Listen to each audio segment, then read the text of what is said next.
नमस्कार. माधव मंथन मध्ये आपलं स्वागत आहे. मी माधव घांगुर्डे. सन 1757 मध्ये प्लासीला युद्ध झालं. प्लासीच्या युद्धामध्ये इंग्रजांचं सैन्य, कंपनीचं सैन्य, ईस्ट इंडिया कंपनीचं सैन्य विजयी झालं आणि भारतामध्ये ईस्ट इंडिया कंपनीचं शासन प्रस्थापित झालं.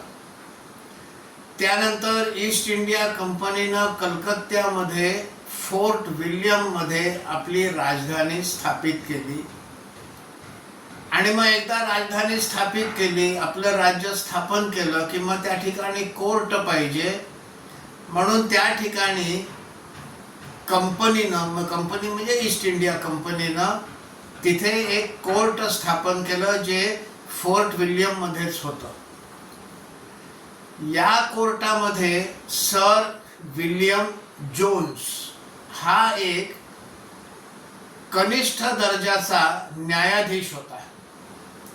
संस्कृतचा काही प्रमाणात अभ्यास होता.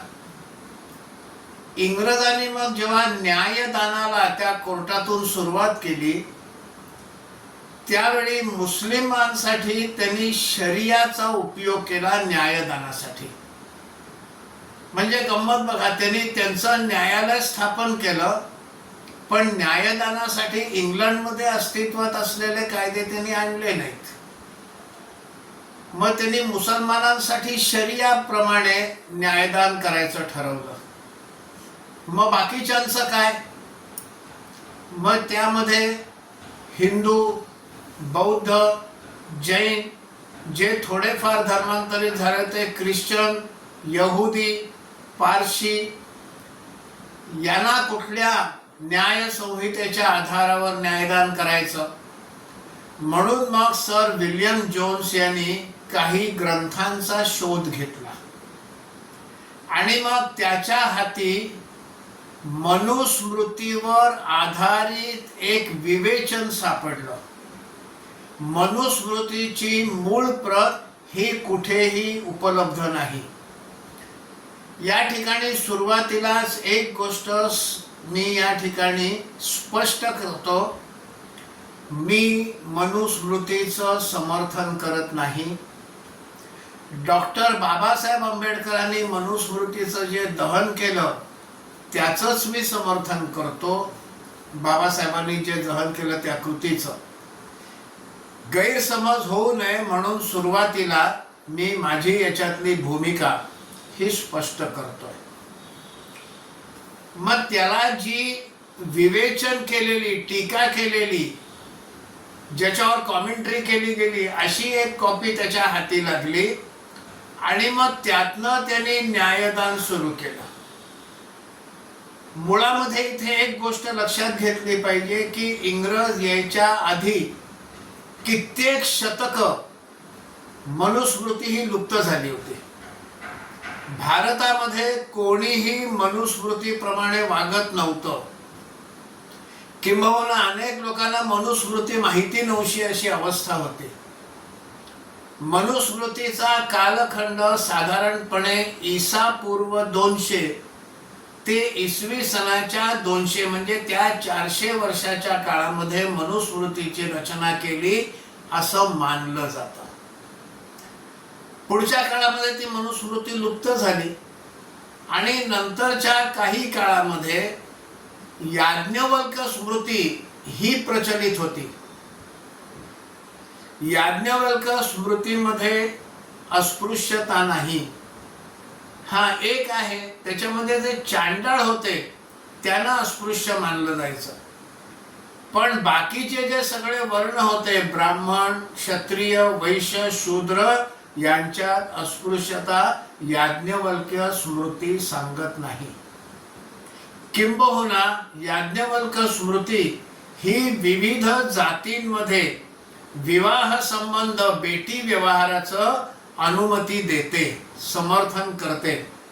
ही याज्ञवल्क स्मृती देखील अनेक शतक ही उपयोगात नव्हती, प्रचलनात नव्हती. मनुस्मृती तर लोकांच्या स्मरणातूनही गेली होती. पण हीच मनुस्मृती त्या इंग्रज न्यायाधीशानं पुन्हा एकदा उज्जीवित केली, जी लुप्त झाली होती.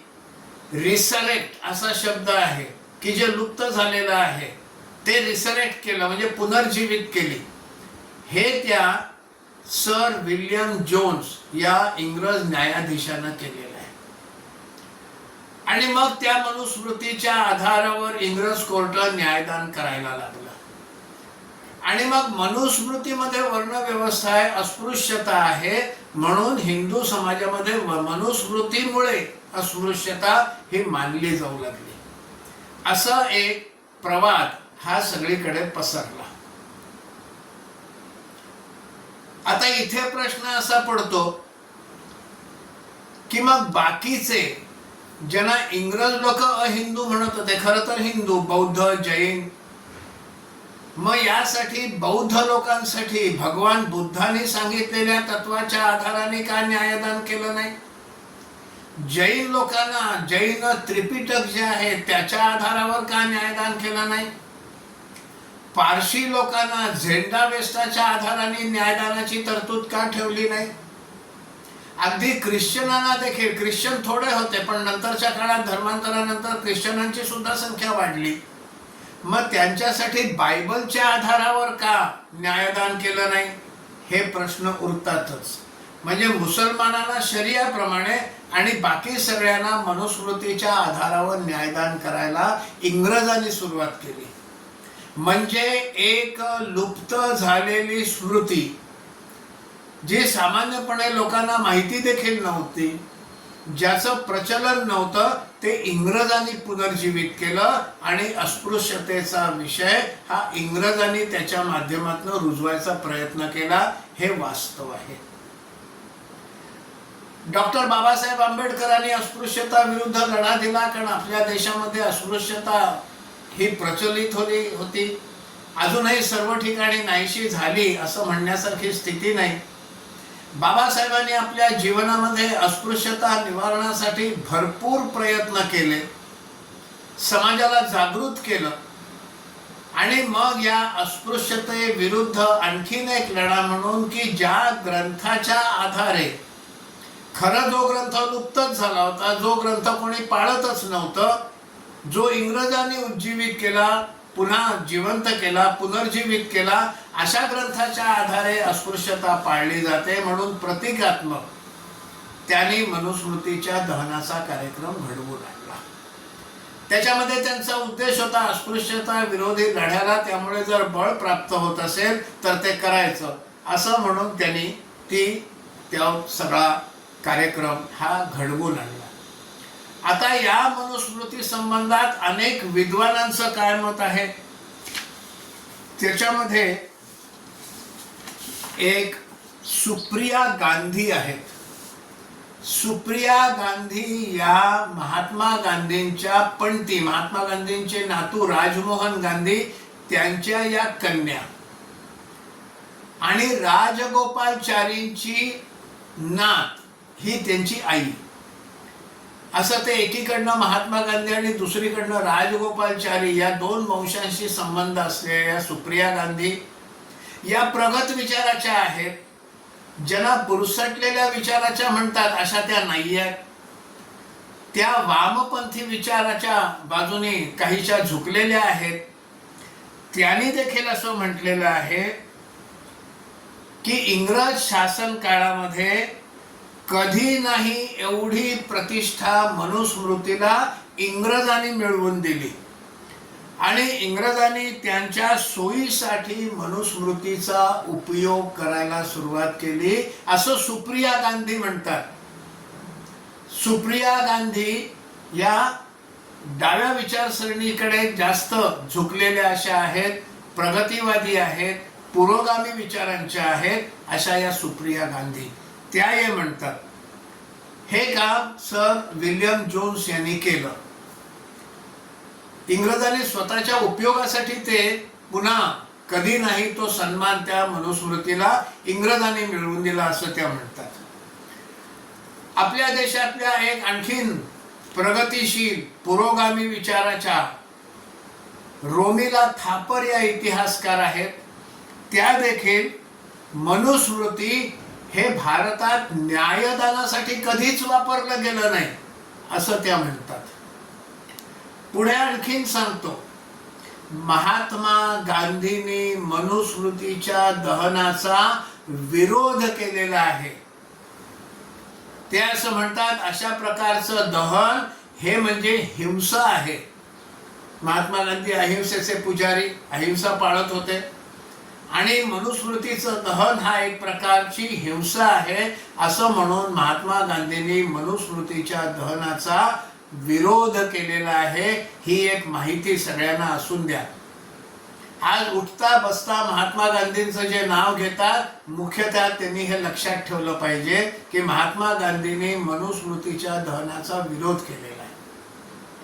आपल्याकडे सावरकरांना, ही तथाकथित पुरोगामी मंडळी, या सावरकरांची गणना, स्वातंत्र्यवीर सावरकरांना ही मंडळी मनुवादी म्हणत असतात. पण सावरकरांचं या बाबतीतलं काय म्हणणं आहे? सावरकर म्हणतात मनुस्मृतीचा आत्ताच्या काळामध्ये कुठलाच संबंध नाही, कोणीच ते पाळत नाही, पाळू पण नाही. मनुस्मृती हे पुराण वस्तू संग्रहालयामध्ये ठेवण्याचं एक ग्रंथ म्हणून तो ठेवला पाहिजे. पुराण वस्तू संग्रहालयामध्ये अशा वस्तू असतात ज्याचा आजच्या काळात उपयोग नाही. हा आपल्या इतिहासामध्ये होता, इतिहास कशाला नाकारायचा? मग इतिहासात काय होतं हे समाजाला कळलं पाहिजे, लोकांना कळलं पाहिजे, म्हणून पुराण वस्तू संग्रहालयामध्ये अशा प्रकारच्या वस्तू ठेवल्या जातात. मनुस्मृती ही पुराण वस्तू संग्रहालयात ठेवण्याच्या योग्यतेची वस्तू आहे असं सावरकरांचं म्हणणं होतं. पुढे ते असं म्हणतात, भारतीय राज्यघटना, कॉन्स्टिट्यूशन, याच्यामध्ये बायबललाही स्थान असता कामा नये, याच्यामध्ये कुराणालाही स्थान असता कामा नये, याच्यामध्ये मनुस्मृतीलाही स्थान असता कामा नये आणि हा देश हा संविधानाप्रमाणे चालला पाहिजे, हे स्वातंत्र्यवीर सावरकरांनी स्पष्टपणे म्हटलेलं आहे. पण मग आजच्या काळामध्ये भारतीय समाजात, हिंदू समाजात फूट पाडायची, हिंदुत्ववादी मंडळींना हिणवायचं आणि म्हणून या सगळ्या मंडळींना मनुवादी म्हणून हिणवण्याचा प्रकार सुरू होतो. खरं म्हणजे जे ग्रंथ गेले कित्येक शतक हे अंमलातच नव्हतं, लोकांना माहितीही नव्हतं, हे मृतावस्थेत होतं, त्या ग्रंथाला पुनरुज्जीवित केलं इंग्रजांनी. ते त्यांच्या सोयीसाठी, त्यांच्यासाठी म्हणून त्यांनी त्याचा उपयोग करून घेतला. आज त्याच ग्रंथाच्या आधारे हिंदुत्वाचा भाषा बोलणाऱ्या मंडळींना मनुवादी म्हणून हिणवलं जातं. हे चुकीचं आहे. खरं म्हणजे मनुस्मृतीची मूळ प्रत अस्तित्वात नाही, गेली कित्येक दशकं मनुस्मृती व्यवहारात नाही, कोणीही ती मनुस्मृती मानत नाही. मग मनुवादी आले कुठून? आणि म्हणून मग ते मनुवादी हे म्हटलं जातं. मनुस्मृतीचं जेव्हा दहन झालं तेव्हा महाडमध्ये हे 25 डिसेंबर 1927 रोजी ते दहन झालं. या दहनाच्या कार्यक्रमासाठी एक वेदी तयार केली, यज्ञाची करतात तशी. तिथे अग्नी पेटवून त्याच्यामध्ये मनुस्मृतीचं दहन करायचं असा तो कार्यक्रम होता. हे मनुस्मृती दहन करण्याचा प्रस्ताव जे दिले त्यांचं नाव होतं गंगाधर नीलकंठ सहस्रबुद्धे, बापूसाहेब सहस्रबुद्धे, ते महाडचेच होते, असं त्यांचं नाव होतं. त्यांनी मनुस्मृती दहन करण्याचा प्रस्ताव दिला. बाबासाहेब आंबेडकरांचे आणखीन एक सहकारी राजभोज यांनी या प्रस्तावाला अनुमोदन दिलं आणि नंतर मग मनुस्मृतीचं दहन झालेलं आहे. अशा प्रकारे एक नसलेला ग्रंथ, लुप्त झालेला ग्रंथ इंग्रजांनी जागृत केला. त्याच्यावरनं मग मनुवादी हे शब्द प्रयोग आला आणि हिंदुत्ववादी मंडळींना हिणवण्याचा प्रकार सुरू केला. या देशात कोणीच मनुवादी नाही.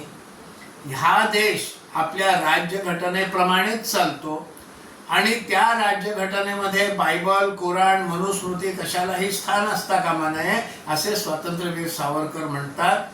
ही ते मनुस्मृती आणि मनुवादी म्हणून जे बोललं जातं त्याच्याविषयी काही माहिती गोळा करायचा मी प्रयत्न केला.